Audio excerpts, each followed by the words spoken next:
If you had told me a year ago that my wife would cheat on me with some gym-obsessed guy whose entire personality was lifting weights, I would have laughed in your face. I'm not weak, not out of shape, and definitely not insecure. But the day I found out what she'd been doing behind my back, something inside me hardened. And instead of screaming, breaking things, or losing my mind, I chose a different kind of response. One that taught her a lesson without me saying a single angry word. It all started on a Wednesday evening, a normal day, nothing dramatic. I came home from work, tired but ready to relax. When I opened the front door, I noticed my wife, Miriam, was dressed unusually well for someone who claimed she'd spent the day cleaning. Her hair was styled perfectly, her makeup freshly done, and she smelled like she'd just stepped out of a perfume commercial. I joked, "Who are you trying to impress today?" She laughed it off, saying she just felt like taking care of herself. Fair enough, I thought. People can dress up for no reason. But then her phone buzzed with a message, and she froze before flipping the screen face down. Red flag number 1. That evening, she told me she needed to run to the store for something urgent.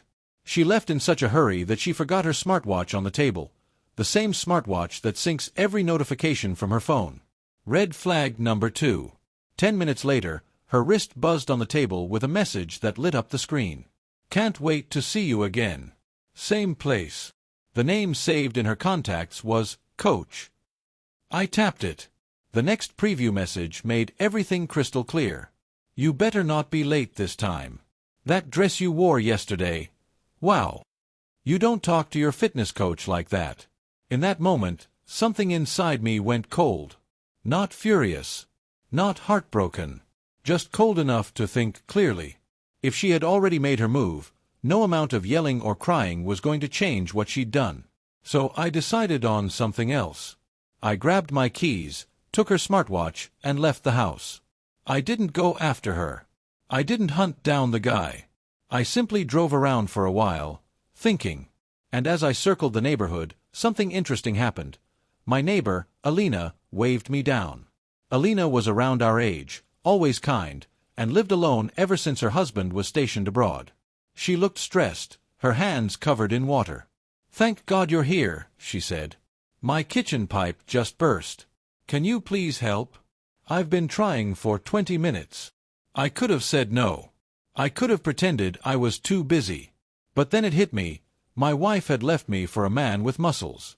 Fine. I could use my hands too, just not the way she expected.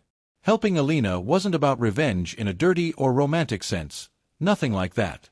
It was about reminding myself that I still had value, that I was still useful, still capable, still someone people could rely on.